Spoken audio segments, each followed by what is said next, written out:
If you're a homeschool mom who has never studied music, you are going to love my new series on Mastering Music 101, Basics for Homeschool Parents. Today is part 1, Basic Note Reading. Let me say, however, that as the homeschool parent, you do not have to master these concepts in order to help your children learn them. I just want to give you an overview today, and you can continue to learn more as you learn alongside your child.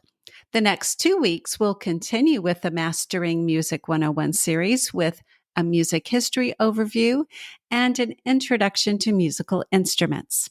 But let's begin with the basics of music theory and note reading today. If you are a homeschooler looking for ways to easily and affordably include a quality music education in your homeschool, you've come to the right place.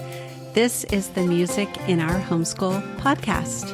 I'm Gena Mayo, homeschooling mom of 8 and music teacher for over 30 years.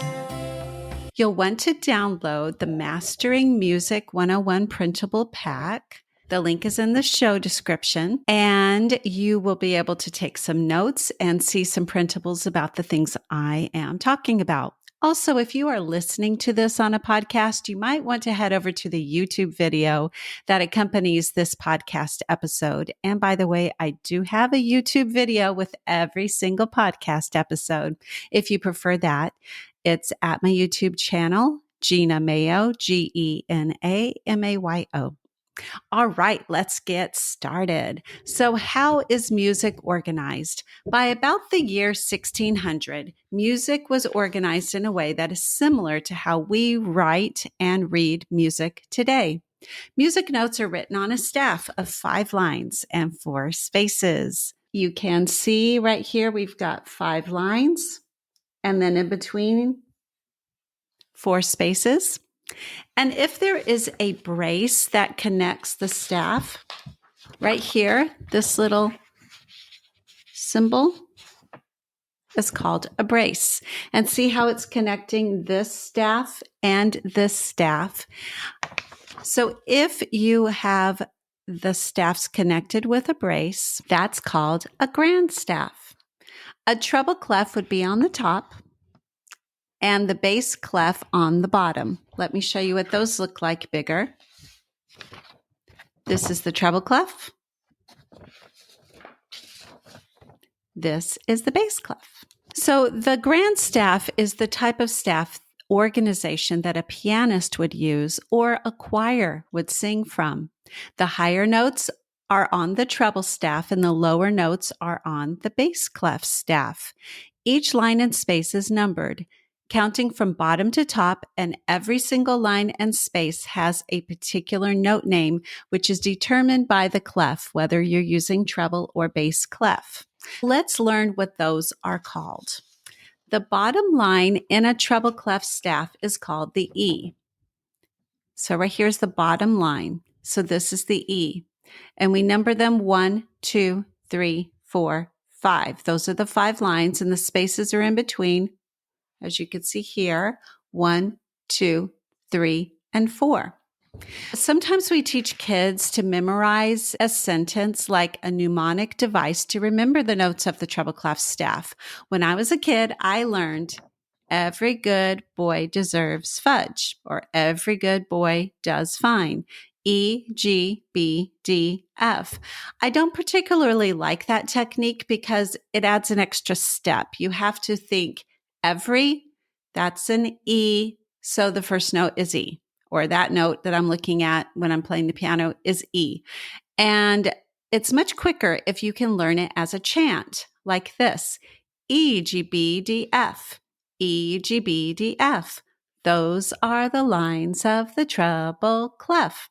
So then you could just look at the note that you're talking about and go E, G, B, B. And it's much faster than saying every good boy starts with a B, that's a B. See what I'm saying? Okay, so for the spaces of the treble clef, it actually spells a word. F-A-C-E, it spells the word face. So that one is very easy, F-A-C-E. Now let's talk about the bass clef staff. With the bass clef, again, you're counting from bottom to top. This is 1, 2, 3, 4, 5 lines and 1, 2, 3, 4 spaces. The lines of the bass clef are G, B, D, F, A. And again, we want to do it with a chant. G, B, D, F, A. G, B, D, F, A. The lines of the bass clef all the way. And then for the spaces, you've got A, C, E, G. A, C, E, G. The bass clef spaces, wowee. So there you have the way to know the notes of the treble and the bass clef staff. Now, as you're looking at those notes, you may notice a pattern. When you go from the line note to the space note that's right above it, it's going in order of the alphabet. You've got E, F, G, and then we start all the way back over at A, because in music, you only have A, B, C, D, E, F, G. So that it would be E, F, G, A, B, C, D. And so it's just going in order like that. And that's how it works. Go to the page where you can see the grand staff with treble and bass clef and the piano notes above. So what happens with the grand staff, if you start down here with this note, so that is in the second space on the bass clef, so that is A, C, E, G. That is C. As you're going from space to line note up the staff, you're going higher in pitch and higher in letter in the alphabet. So it'd be C, D, E, F, G, A, B, C. Now, when you get to C, you'll notice that you've got this little line through a note above the staff. If you're looking at bass clef, it's in red on my paper here. Or for treble clef, it's right below the staff. And that is exactly the same note, whether you're looking in treble clef or bass clef. That is called middle C. If you look on a piano keyboard, and if you have the full piano keyboard, which has 88 keys on it, pretty much right in the center of the piano, there are 2 black keys. Notice the pattern of 3 black keys, 2 black keys. So if you look at 2 black keys and you go just to the left of it, that's C. It's the 4th C on the piano, and that is middle C, which corresponds to this note and this note. So that's a very important note, because a lot of times when you're learning to play the piano, you want to start there, and then you can figure out any note above it or any note below it. If you're going the opposite way, that direction down, then you're going backwards in the alphabet. Let's start up here. So this is the 3rd space of the treble clef, spells face, F-A-C, so that's a C. And as we're going down, so you've got C, B, A, then go to G, F, E, D, C. There, you're back to middle C. So that is the basics for reading music, and it's very simple. It just takes practice, just like anything else. I hope you enjoyed learning about some basics with music theory today. I have lots more music theory podcasts that I have done and that I'm planning to do. I've already done one on dynamics, which is loud and soft in music, and tempo, which is the speed of music. I have another one coming up which talks about key signatures, but I would love to know if you have any specific concepts that you'd like to learn about. Maybe you've heard about intervals or chords or anything else. Please look in the show description, and there's a place that says click to send Gena a message, or you can leave a comment, or you can email me at gena@musicinourhomeschool.com. And that's Gena with an E.